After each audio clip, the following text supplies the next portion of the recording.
በውሃቢያ ስም ሙስሊሙን ለመከፋፈል የታለመው ሴራ ከሸፈ።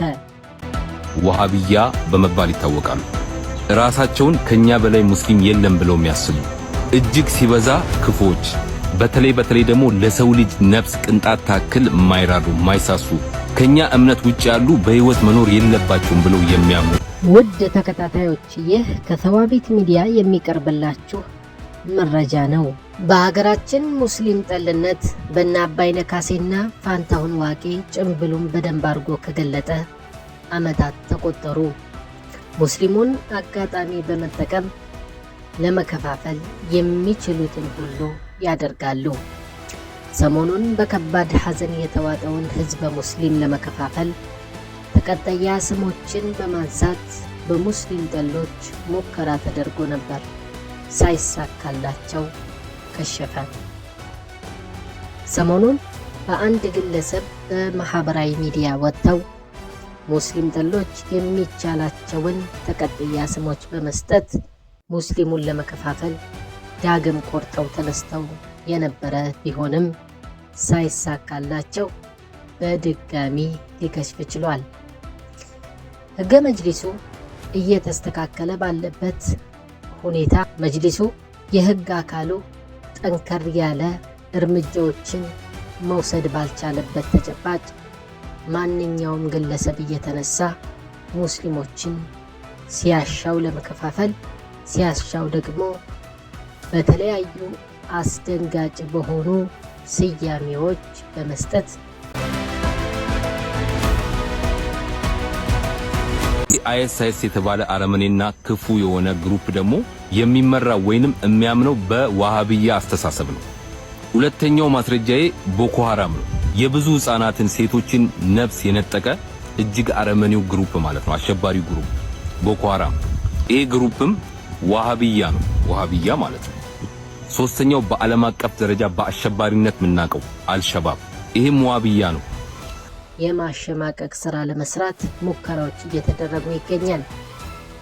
ምንም እንኳን ህጉ እስልምና ላይ በየአጋጣሚው የጥላቻ ሰበካዎችን ለሚነዙ ሙስሊም ጠሎች ቸልተኛ መሆኑን በነ እፎይ እየታዘብን ቢሆንም ይህ ሙስሊም ጠል ግለሰብ አጋጣሚውን ያገኘ መስሎት ያደገበትን ሙስሊም ጠልነት ትርክት በመንዛቱና ማህበረሰብን በጅምላ በአራጅነት ጭራቅነት በመፈረጅ እንዲጠየቅ ሙስሊሙ ማህበረሰብ እየጠየቀ ይገኛል። በዚህ ግለሰብ የቀረበው በእስልምና ላይ የተሰነዘረ የጥላቻ ሰበካ አይኤስአይኤስ እንደ ዋና ማስረጃ ተጠቅመው አጠቃላይ ህዝበ ሙስሊሙን እንዲጠላ ሲሞክር ታይቷል። ይህ ተንኮል የተሞላበት አካሄድ በሙስሊሞች ዘንድ ያለውን የውስጥ አመለካከት ልዩነት ዋሃቢያን ከሱፊያ ጋር በማነጻጸር ከዓለም አቀፍ የሽብር ቡድን ጋር በማጣመር የጥላቻ ትርክት በእውነት ሽፋን በማስተላለፍ የተሞከረ እጅግ አደገኛ እርምጃ ነው። የግለሰቡ ዋነኛ ዓላማ እስልምናን መጥላት ብቻ ሳይሆን የጥላቻ ስሜትን በማህበረሰብ ውስጥ በማስፋት ከሽብር ቡድኖች ጋር በማጣመር ማህበረሰቡ አደጋ ላይ እንዲወድቅ ለማድረግ የታቀደ ሴራ ነው። የግለሰብ የተሳሳተ እና ተንኮል አዘል ስሌት የተሞላበት አካሄድ የተጠቀመ ነው። ማህበረሰባችን ይህንን አንገብጋቢ ጊዜ በትዕግስትና ማህበረሰብን በአንድነት ባዋቀረ መልኩ እያለፈ ቢሆንም ሙስሊም ጠሎች ግን ስራቸውን አላቆሙም። የተቀዳሚ ክቡር ሀጂ ሙፍቲ ዑመር ኢድሪስ ባጋጠማቸው ድንገተኛ በሽታ ከዚህ ዓለም በሞት ቢለዩም ሙስሊሙ ማህበረሰብ ቋንቋ፣ ዘር፣ ብሔር እንዲሁም ደግሞ መንሃጅን ሳይለይ እሳቸውን እየሸኘ እንደነበር ይታወቃል። ነገር ግን ይህንን አጋጣሚ ሙስሊም ጠሎች እርስ በርስ ለመከፋፈል የሚቻላቸውን ሁሉ ጥረቶች ሲያደርጉ ቆይተዋል። በሚዲያም እንደታዘብነው ማህበረሰቡ ወሃቢያ በሚል ተቀጥያ ስም የማሸማቀቅና ነገን አልሞ ጥሩ ስራዎችን እንዳይሰራ የተቻላቸውን አደገኛ መርዛቸውን እየረጩ ይገኛል። ይህንን ሙስሊሙ ማህበረሰብ በቻለው መጠን ከጫፍ እስከ ጫፍ ሆኖ የመታገል ኃላፊነት በሱ ላይ ተጭኗል። እንዲህ አይነት አደገኛ አካሄዶች ማህበረሰብን ከመበታተንም አልፎ የጋራ የተለያዩ ሃይማኖት እሴቶች የሆኑትን የመከባበር ባህልን እጅግ ፈጽሞ ሊጎዳ የሚችል ሊሸረሽር የሚችል ነው ሲሉ በርካታዎች ሀሳባቸውን እየሰጡ ይገኛል። በተደጋጋሚ እንደተስተዋለው ከሆነ አጋጣሚዎችን እየተጠቀሙ የህግ ተጠያቂነት የሌለባቸው እስከሚመስል ድረስ ሙስሊሙን በተለያዩ ተቀጽላ ስሞች እየከፋፈሉ አንዱ ከአንዱ እንዲጣላ የሚቻላቸውን ጥረት የሚያደርጉ ግለሰቦች ዳግም ለህግ የሚቀርቡበት ሁኔታ ሊመቻች ይገባል። በነቢያችን አለይሂ ሰላቱ ወሰላም ክብራቸው ላይ ድንበር ሲተላለፉ የነበሩ ግለሰቦች በህግ ሳይጠየቁ እርምጃ ሳይወሰድባቸው በማለፉ አሁንም ተመሳሳይ ችግር ፈጣሪ ሙስሊም ጠሎች እየተበራከቱ መምጣቱን እያስተዋልን ነው። ምናልባት ይህንን ጥላቻ ሙስሊሙ ተናግሮ ቢሆን ኖሮ አንድ ቀን ሳያድር በህግ ፊት ቀርቦ ተመጣጣኝ እርምጃ የሚያገኝ ነበር።